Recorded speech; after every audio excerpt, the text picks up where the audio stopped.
everyone, welcome back to your favorite channel. So dear students, आज ये video रे आमे कोन करबा तुमरो ऑप्शनल ओडिया रो तुमरो साबरमती महामानवर चरण तले चैप्टर रो आमे किछडा MCQs and 1 mark question discussion करबा जहा कि बहुत ही इंपोर्टेंट काहे कि तुमरो जो इंटरनल एग्जाम आसो अछि सही इंटरनल एग्जाम रे तुमरो साबरमती महामानवर चरण तले चैप्टर मध्य कौन आसो क्वेश्चन गुड़िक आसो तो आज आम ट्राए करवा तार सर्ट क्वेश्चन एंड एमसीक्यूज गुड़िक डिस्कसन करने नेक्स्ट पार्ट कौन करवा तार 2 and 3 मार्क क्वेश्चन गुड़िक सल्व करदे जहाँफल कौन हम तुम जो एग्जाम आसूसी से एग्जाम रे तुम आउ किसी डाउट रहा जहाँफल तुम एग्जाम रे गोटे भल परफॉर्मेंस दे पार बुझी हो तो जो मैंने चैनल को प्रथम कर चैनल टी सब्सक्राइब कर दियो जहाँफल +2 रिलेटेड सब वीडियो तुम पाइपर एवं ए पर्यंत जो मैंने आम व्हाट्सअप ग्रुप जॉइन ना से मैंने जाकि आम व्हाट्सअप ग्रुप जॉइन हो जाओ व्हाट्सअप ग्रुप लिंक मु डिस्क्रिप्शन बॉक्स रे प्रोवाइड कर दे अच्छी बुझी हो सो देख तुम फर्स्ट क्वेश्चन कौन अच्छी कौन कही संभाव्य 4टी उत्तर मध्य ठीक उत्तर बाछी लेख तो क्वेश्चन नंबर 1 कौन अच्छी देख साबरमती कहार नाम ओके तो फर्स्ट क्वेश्चन कौन अच्छी साबरमती कहार नाम नदीर पहाड़र प्रदेशर पुष्करिणी तो यार आंसर टी कौन आसो यार आंसर टी आसो नदीर साबरमती गोटे कौन गोटे नदीर नाम बुझी हो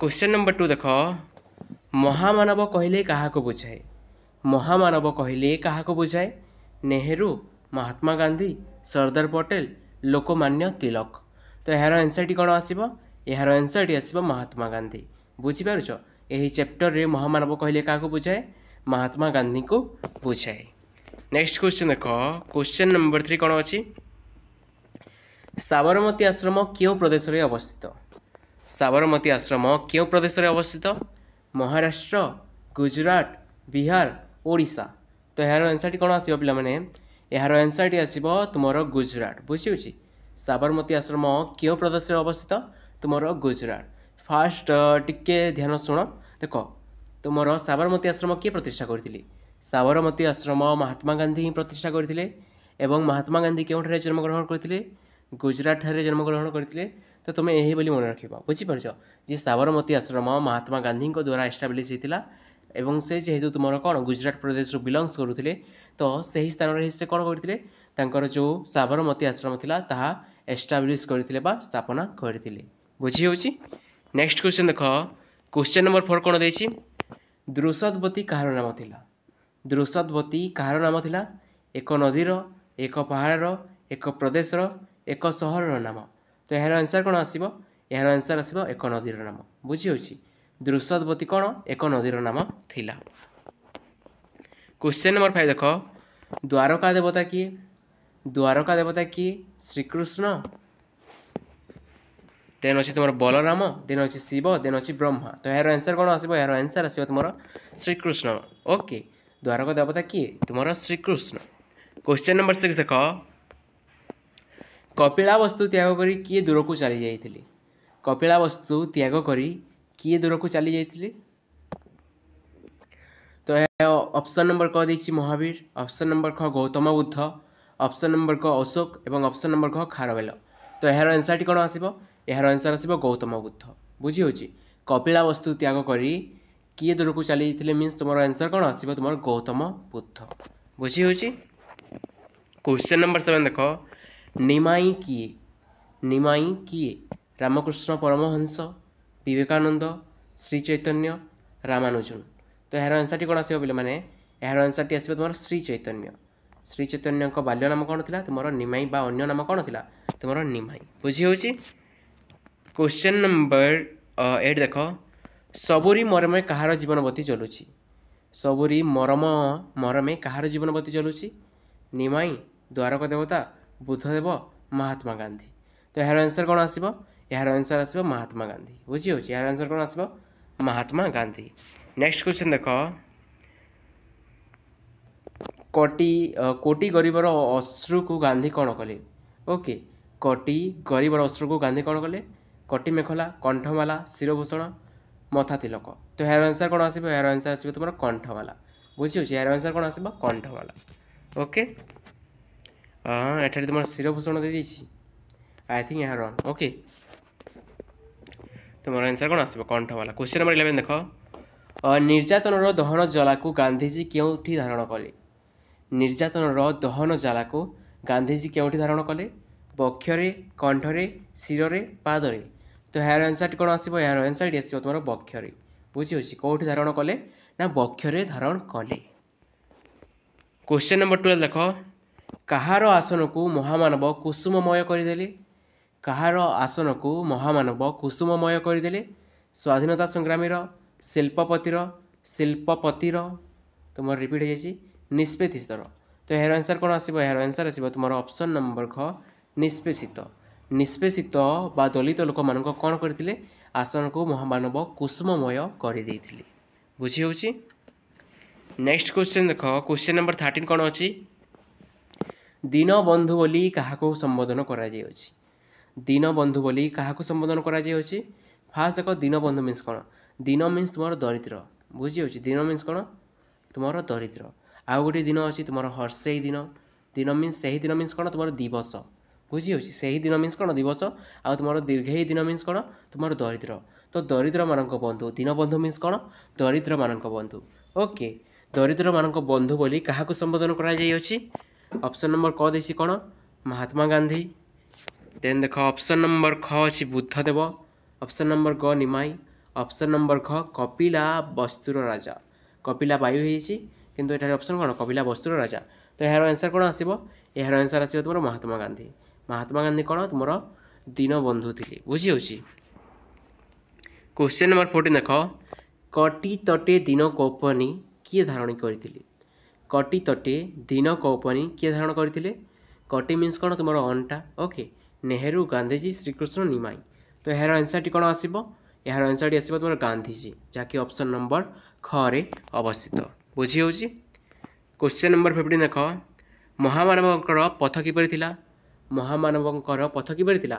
पुष्पमय, लवणीमय, कंटकमय, सलिलमय। तो यार आंसर टी कौन आसो पे? यार आंसर टी आसो तुम ऑप्शन नंबर ग कंटकमय। बुझी होची? महामानवर कौन थिला? जो पथ थिला ताहा कंटकमय थिला। बुझी होची? क्वेश्चन नंबर ख जहाँकि कौन देसी क्षुद्र मूलक उत्तर 1 नंबर विशिष्ट प्रश्न गोटे वाक्य उत्तर लेख। बुझी होची? तुम 1 मार्क क्वेश्चन। महामानव चरण स्पर्श हिमालयर अवस्था कौन होइतिला? महामानवर चरण स्पर्श हिमालयर अवस्था कौन होइतिला? महामानवर चरण स्पर्श हिमालय विगलित होइतिला। बुझी होची? महामानवर चरण स्पर्श हिमालय विगली होइतिला। टिके रही जाओ, एठारे मैं तुमको एक्सप्लेन कर दूची। ओके, तुमको मुझे इतिहास चैप्टर पढ़ुली ना जे आमर कौन?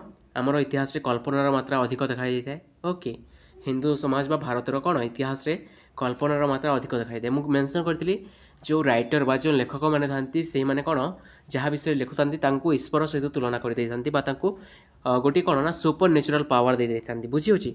ठीक से देख कौन सतरे महामानवर चरण स्पर्श से महात्मा गांधी चरण स्पर्श हिमालय विगलित हो उठुला? बुझीपार बा हिमालय पर्वत तरली उठुला? नो, यह बिल्कुल ही रंग। किंतु एठारे कौन तार अन्य अर्थ को बुझाऊँगी। बुझीपार?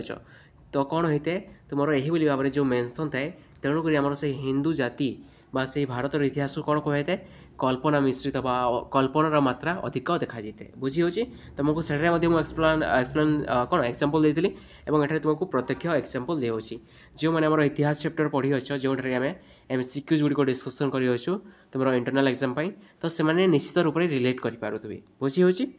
सो यह तार example. I think everything is clear. Question number 2 देख विंध्य कहीं उल्लसित हो उठिला? विंध्य कहीं उल्लसित हो उठिला? महामानवर चरण बंदन में विंध्य उल्लसित हो उठिला। एठारे देख देखुच केते पावर विंध्य उल्लसित हो उठुअछि। तो यही जो मेंशन करा तेणुक आमर जो हिस्ट्री ताको विश्वास करने को लोक मैंने नाराज होता। बुझी होची? कहीं कल्पनार मात्रा अधिक देखा मिलता है। सो देख क्वेश्चन नंबर 3 को जीवा। सागर उछली उठार कारण कौन? सागर उछली उठार कारण कौन? महामानवर पदस्पर्श पर सागर उछली उठुला। एठारे कल्पना अधिक ही अच्छी। कौन यह रियली पॉसिबल? नो। कौन भेदी करी तरुण तपन हसी थाए? कौन भेदी करी तरुण तपन हसी थाए? तरुण मीन्स कौन? तुम युवक। तपन मीन्स सूर्य। मीन्स तुम युवक। सूर्य मीन्स कौन? तुम से नूतन सूर्य बा कौलिया सूर्य। बुझी होची? जो उदय होते। बुझी होची? ନିବିଡ଼ ତିମିର ଭେଦ କରି ତରୁଣ ତପନ ହସି ଉଠେ। ନିବିଡ଼ ତିମିର ବୁଝିହେଉଛି। ତିମିର ମିନ୍ସ କ'ଣ? ତିମି ମିନ୍ସ ତୁମର ଅନ୍ଧକାର ବୁଝିହେଉଛି। ତ ସେହି ନିବିଡ଼ ଅନ୍ଧକାରକୁ ଭେଦି କରି କିଏ ଆସିଥାଏ? ତରୁଣ ତପନ ମିନ୍ସ ତୁମର ଯୁବକ ତପନ ମିନ୍ସ ଯେଉଁ ପ୍ରଭାତର ସୂର୍ଯ୍ୟ, ତାକୁ ହିଁ କ'ଣ କୁହାଯାଇଛି? ତରୁଣ ତପନ। ଯେତେବେଳେ ସେ ମିଡ଼ିଲକୁ ଆସିଥାଏ ତାର ଯୌବନ ଅବସ୍ଥାକୁ ଆସିଥାଏ ଏବଂ ଯେତେବେଳେ ସେ ଅସ୍ତ ହୋଇଥାଏ ତାର ତାହାକୁ କ'ଣ ନା ତାର ବୃଦ୍ଧାବସ୍ଥା ସହିତ ତୁଳନା କରାଯାଇଥାଏ। ବୁଝିହେଉଛି। କ୍ୱେଶ୍ଚନ୍ ନମ୍ବର 5 ଦେଖ। ମାନବ ମୁକ୍ତି ପଥରେ ଟିକେ ରହିଛି ମାନବ ମୁକ୍ତି ପଥରେ କେଉଁଠି ଅନେକ ହୋମାନଲ ଜଳି ଉଠିଥିଲା? ମାନବ ମୁକ୍ତି ପଥରେ କେଉଁଠି ଅନେକ ହୋମାନଲ ଜଳି ଉଠିଥିଲା?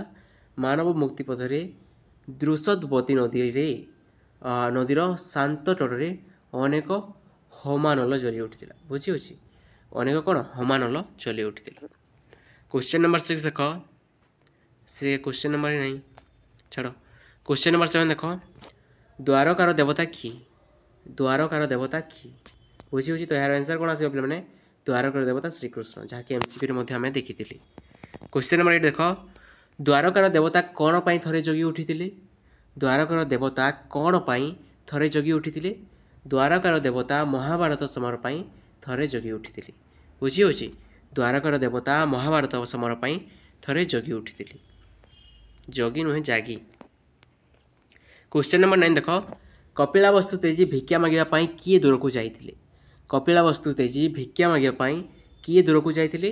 କପିଳାବସ୍ତୁ ତେଜୀ ଭିକ୍ଷା ମାଗିବା ପାଇଁ ଗୌତମ ବୁଦ୍ଧ ଦୂର ଦେବାକୁ ଚାଲି ଯାଇଥିଲେ। ବୁଝିହେଉଛି। ତ ଏହାର ଆନ୍ସର୍ କ'ଣ ହେବ? ଗୌତମ ବୁଦ୍ଧ। କ୍ୱେଶ୍ଚନ୍ ନମ୍ବର 10 ଦେଖ। ତୁମର ଲାଷ୍ଟ କ୍ୱେଶ୍ଚନ୍। ଓକେ, ନେକ୍ସଟ ପାର୍ଟରେ ଆମେ ପୁଣି ଡିସ୍କସନ୍ କରିବା। ନିମାଇ କାହାର ତୀର ଚହଲାଇ ଦେଇଥିଲେ? ନିମାଇ କାହାର ତୀର ଚହଲାଇ ଦେଇଥିଲେ? ନିମାଇ ପୂର୍ବ ସାଗରର ତୀର ଚହଲାଇ ଦେଇଥିଲେ। ବୁଝିହେଉଛି।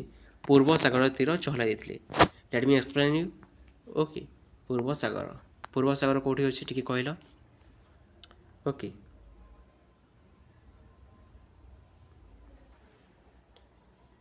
Okay, just imagine. ଓକେ, ସେତେ ମଧ୍ୟ ମୁଁ ପରଫେକ୍ଟଲି ଡ୍ରଇଂ କରିପାରେନି, ଆଉ ଏଇଟା ତ ତୁମର ମୋବାଇଲରେ ମୁଁ ତୁମ ପାଇଁ ଡ୍ରଇଂ କରୁଅଛି, ତ ଭଲ ହେବା ତାହା ତୁମେ। ଆରେ ବହୁତ ହି ଖରାପ ଦେଖାଯାଉଥିଲା।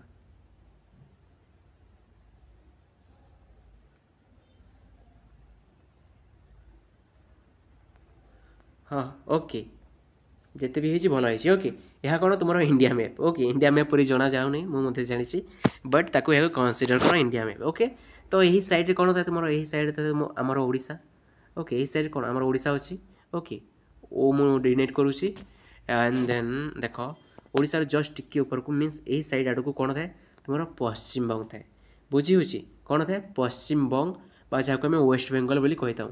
ଏବଂ ୱେଷ୍ଟ ବେଙ୍ଗଲ ବା ପଶ୍ଚିମବଙ୍ଗରେ ହିଁ କ'ଣ ତୁମର ନିମାଇ ବା ଶ୍ରୀ ଚୈତନ୍ୟ ଜନ୍ମଗ୍ରହଣ କରିଥିଲେ ଏବଂ ସେହି ସ୍ଥାନରୁ କ'ଣ କହିଥିଲେ?